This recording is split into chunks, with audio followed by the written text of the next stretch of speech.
and welcome to this episode of Think Tank Thursday. I am Candi Kelley, and I'm excited to be your host for this week's episode. Before we jump in, I have to give a shout out to our 2022 Think Tanks partners. We are so grateful for them allowing us to bring these episodes to you each week. We are thankful for Party Center Software, Betson, Embed, Simnox, and Redemption Plus. It's Thursday, so that means Trainertainment likes to take a little bit of time away from the doing and everything's so busy right now and spend a little bit of time thinking and learning and sharing practices of success from operators and manufacturers and suppliers. And we have a great guest who's going to share some of those tips with us today. So why don't you take a second to introduce yourself and tell us a little bit about the facility that you operate. Well, thank you very much. My name is Jason Sierpien. I'm from Santa's Village here in Dundee, Illinois. We're basically a kiddie theme park, very local to the area. We cater to kids 2 to about 10, maybe 12 years old. We do have a water park component that we've been working on the last couple of years. And obviously we have a little bit of a Christmas flair to the park that people have enjoyed. The park's been here since 1959. That's pretty much about it. Was the park part of other park? There are other Santa's Village in the world, right? But they're separate from yours. Correct. So currently there are none that are affiliated with our park. Back in sometime in the mid 50s, there was the first Santa's Village that was built in California, and I can't remember which town that was. And then they built the second one in California. And then for some odd reason, they came out to Illinois and built this park in 1958 and 1959 with an opening day of Memorial Day weekend, 1959. Okay, got it. So tell us a little bit about your background. What brought you to be the owner of Santa's Village? So let's go with the short version. So worked here as a kid in high school. I grew up just literally a couple miles from the park. Rode my bike here as a kid to ride rides. I think around the age of 15, I started working in the barn department. I've always enjoyed animals. So I worked in the barn. I think it was my sophomore, junior, and senior year of high school. Was still pretty much affiliated with the park in some weird random way, usually with the barn, until about the mid 2000s. I guess it was 2005. I had actually spun up a company that did animal rentals on the road. That grew quite large, and in 2005 they invited us to take over the animal component of the park and provide animals, petting zoo animals, some exotic animals, and ponies for pony rides in 2005. The park we didn't know was being sold, and the new potential owners had asked us to participate in 2006 and beyond. We had signed a contract with them, and the sale actually never happened. The park shuttered in 2006. At the end of 2006, they had an auction, sold off pretty much every component of the park. The park sat mostly vacant. They tried to do the landowners tried to do a few little activities here and there. Nothing really got going. So in early 2010, I reached out and wanted to see if they wanted to potentially partner on the property, and we'll bring in an animal component. They loved the idea, and late in 2010, we opened a little fall festival, and basically we've kind of gotten away from our major animal component and have really worked on dry rides. And in 2019, we started building our water park and opening it in phases. So we're on to phase number 3 now. Hopefully going to start building for phase 3 sometime toward the end of summer. And that's basically how it all came to be, short version.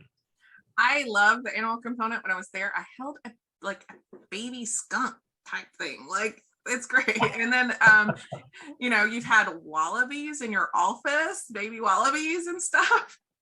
That's right. Yeah, you were here. There was, I think, a couple of them running around, if I remember correct. We have not as many animals as we once had, but we do have exotic animals, from kangaroos and wallabies to miniature deer called muntjac, and the world's largest rodent is a capybara, and we have a breeding pair of capybaras here. So we still have that animal component. I don't think we'll ever get rid of it, but we've kind of streamlined it a little bit for sure as we've worked on other kind of more key components of the park.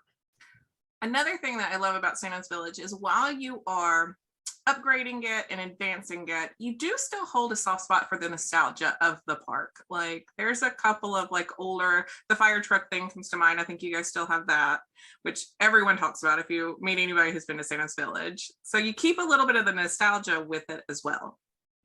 I think it's a pretty important component of the park. It's been here forever. People remember it. I think we're working on probably the fourth generation now. We've got people coming in saying, I've been here as an adult, and saying that they were here with their grandparents.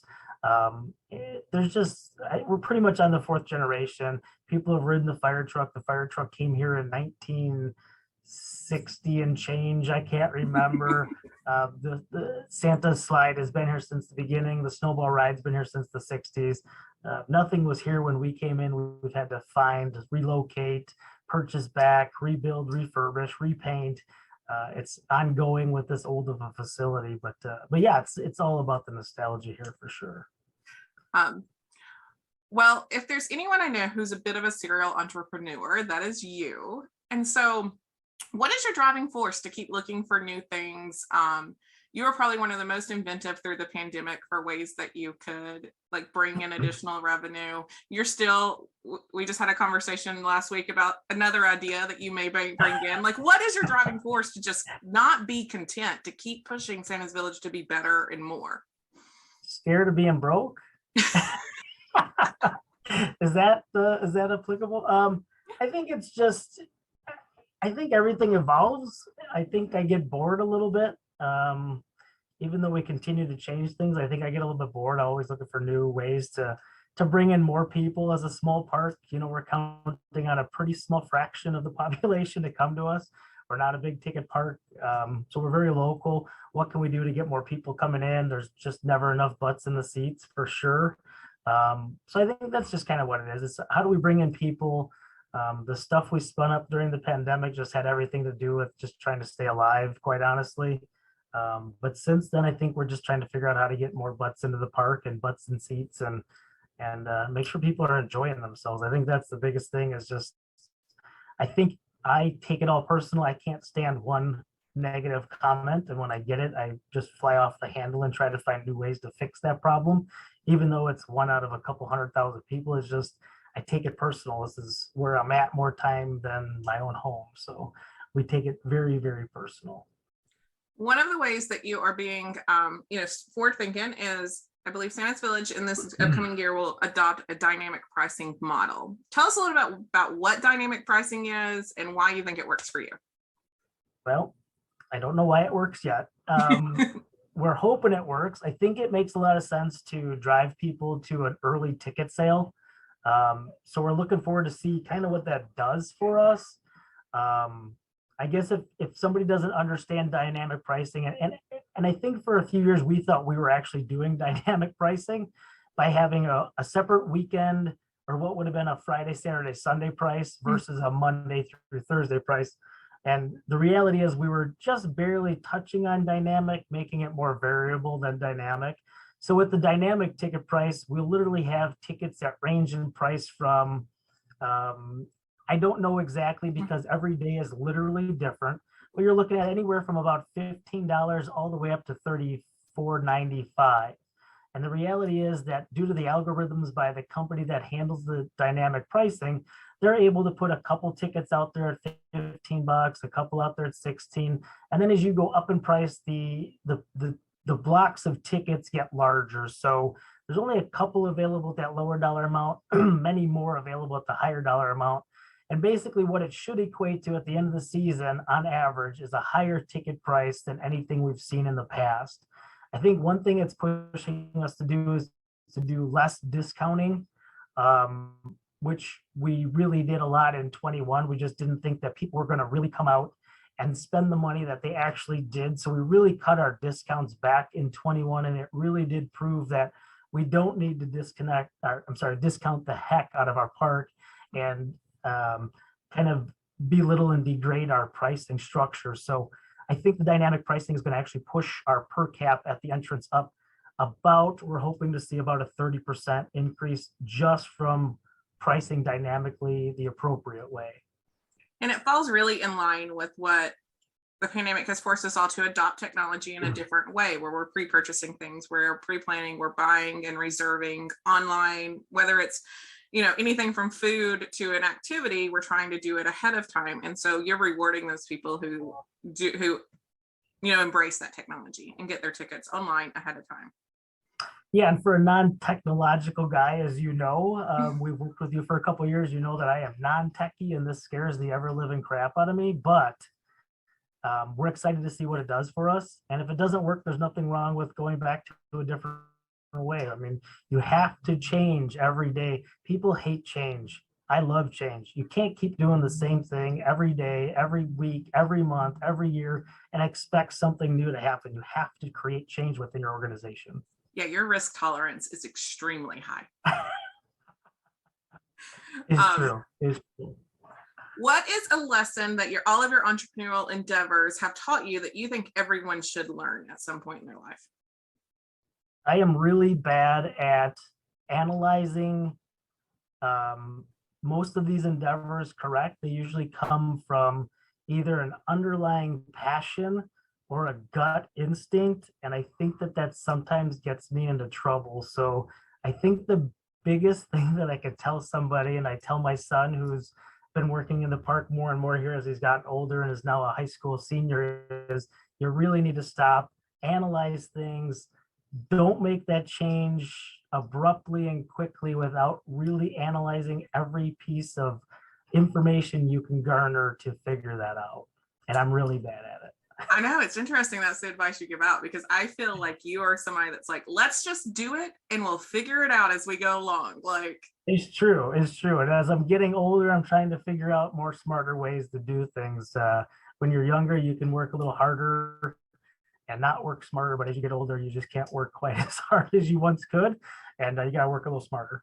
Well, just as much as you try things and put them out, I also feel like you're quick to say, I tried it, it didn't work, let's move on to something else without any like hard feelings.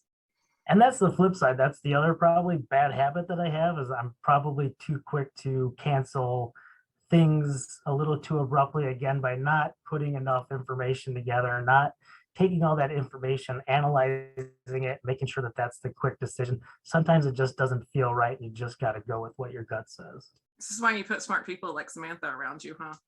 I always hire smarter people than I am. It's not that hard to do, honestly, but that's why I have a house full of them here with that just have a lot of passion for the park. And you know, we try to reward them the best we can, and we appreciate the information they bring to us too. So as you say, people should think and analyze their decisions. If someone were interested in getting into the attractions industry, what are some things that you would tell them that they, what things would you tell them to think about? Run for the hills. No, just kidding. You gotta be, showbiz as we call it here. You've got to have really thick skin to deal with the general public every single day. Everybody has an opinion, and they'll all let you know what it is, whether you agree or not. I feel like most of the time you don't agree, but I think having really thick skin, and again, being able to make changes on a regular basis. Don't let people talk you into something you don't feel is right. And again, do what I'm not really good at, and that's analyzing the information before you make too many changes. But I think that's it. It's a fun business to be in. I enjoy it most of the time. I think most of the people here do. Otherwise, you couldn't do it. It's just too crazy.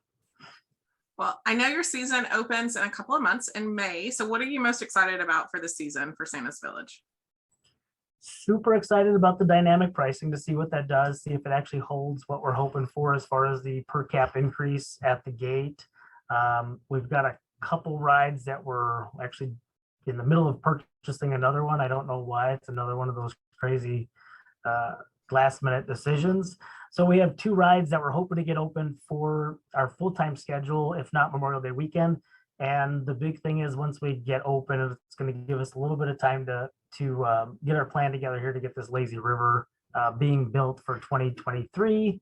We're also hopefully adding an indoor ice rink for the 2023 winter season, hopefully. So we've got a lot of stuff going on. We've got a log flume we need to put in over the next couple of years. So we've got a lot of stuff going on, but I'd say the most excited is to check out the dynamic pricing and to get that lazy river going for our water park.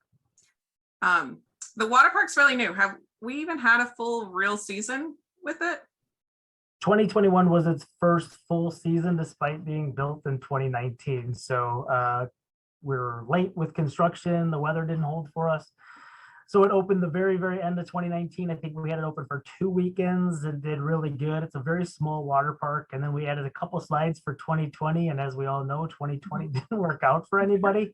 So 2021 was our first official full season, and it was really good.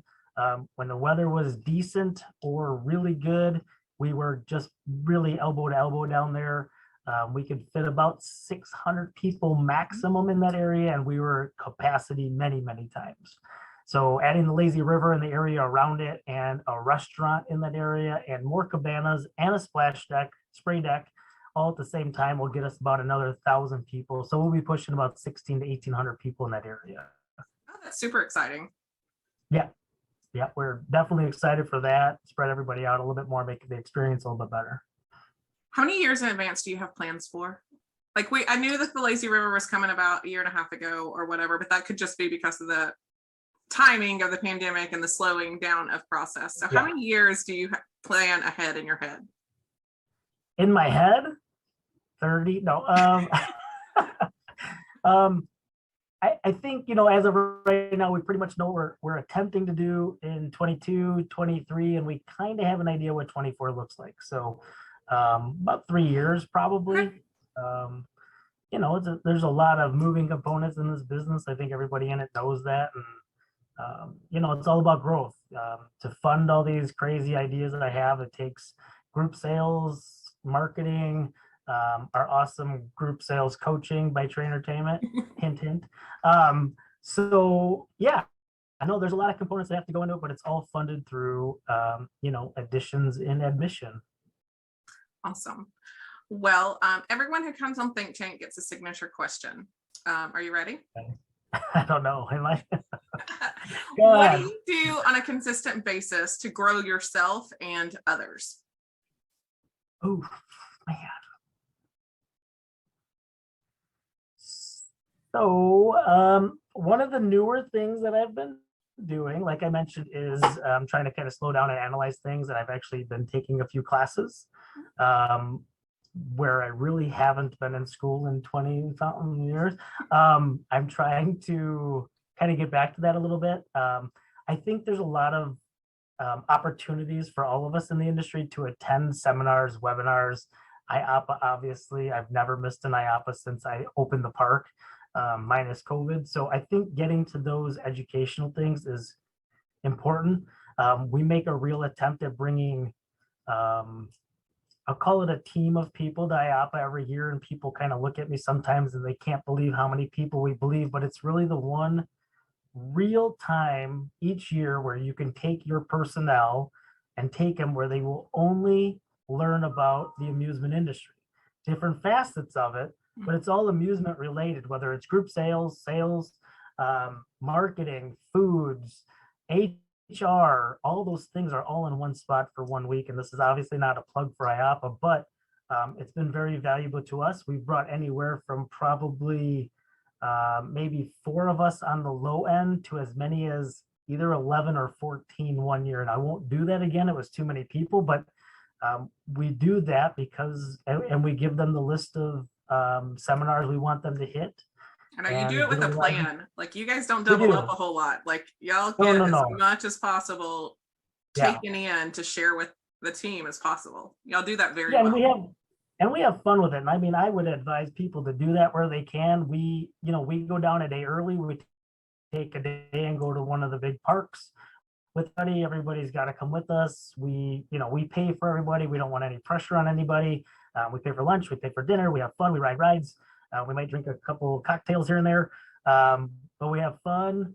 And then as soon as Monday starts at IAPA, as soon as the day is over, we go eat a little dinner. We go back to, we typically rent a house and we debrief and we have a couple of cocktails and everybody goes through 2 or 3 ideas of every one of their seminars that they hit that day.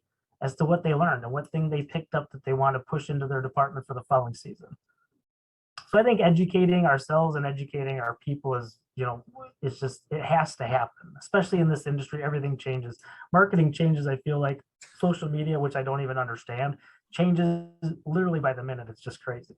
I know. So I think those are definitely areas, if they're not your specialty, you can just get left behind in marketing and social media. That's for sure. Yeah, I keep telling people stories of, I can remember, it doesn't feel like too long ago, where one of my other businesses, we were buying Yellow Page ads, and most people these days don't even know what a Yellow Pages is. So no, I think they kept a website for a while, but I think it may even be gone now. I don't even know. That's right. Well, Jason, thank you for spending your time with us today. If people want to learn more about Santa's Village or you, where would you send them? Santa's Village Dundee, DUNDEE.com. Is there a difference between Dundee and East Dundee?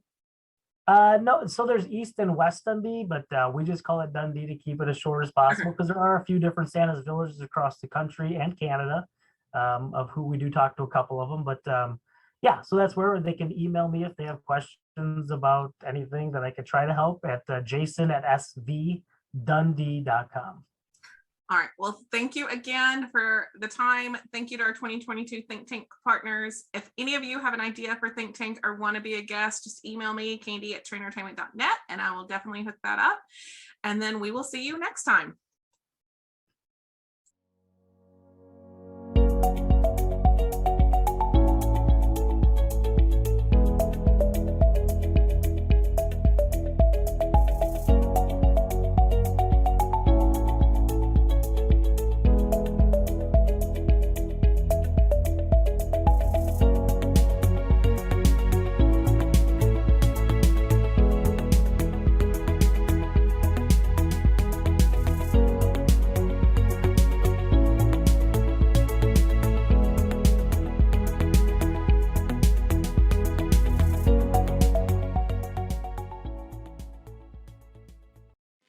Hello, my name is Brittany Betty, and I am the Regional Sales Director and Business Development Manager over at Betson Enterprises. Here at Betson, we are so excited to be a part of Trainertainment this year. For those of you who are unaware of Betson and what we do, we are the leading distributor of coin-operated equipment, and we are a family-owned business that has been around for 85 plus years. Please take a moment to watch a quick video on an introduction on the phased approach and turnkey solution we can offer you in your facility.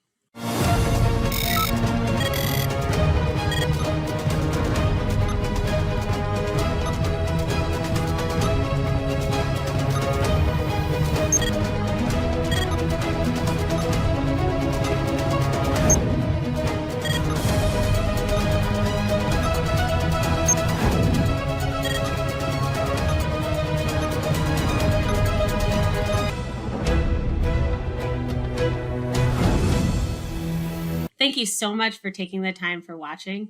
And if you have any questions and would like to reach out to me, I can be reached at my email at bbetty, BBETTI, at Betson, BETSON.com. Please feel free to reach out to me with any questions or needs you might have in the family entertainment industry, and I would be happy to assist you. Thank you and have a great day. Are you looking for ways to maximize profits and consolidate systems and processes? Join the Party Center Software and Party Center Pay family.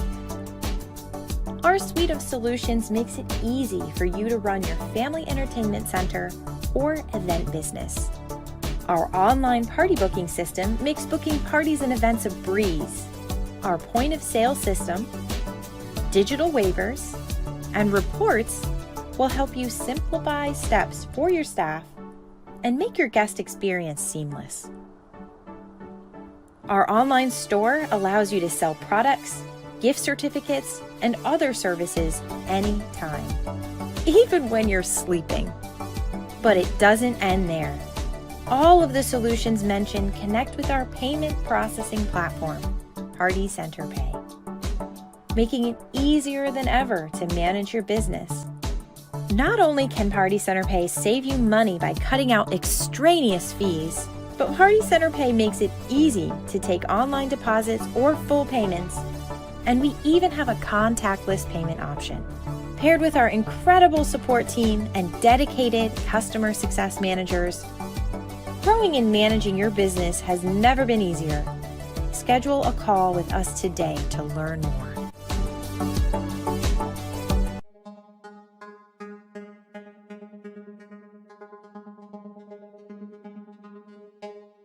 My wife and I, this is a partnership with her and I, so we both agreed that, in creating Scary Strokes, that we want to make sure that we have the best available of everything. Embed just seemed like the perfect fit. It was pretty streamlined and had the point of sales and the software for the redemption, and it just seemed, natural to us. So we've been with Embed since the very beginning. And so when Embed, was introducing the mobile wallet, it seemed like a good opportunity for us to jump on, and it's wonderful. I mean, you reload your card from it, you redeem your tickets from it. There's nothing not to like about it. I mean, it's very convenient. It's very clever for sure.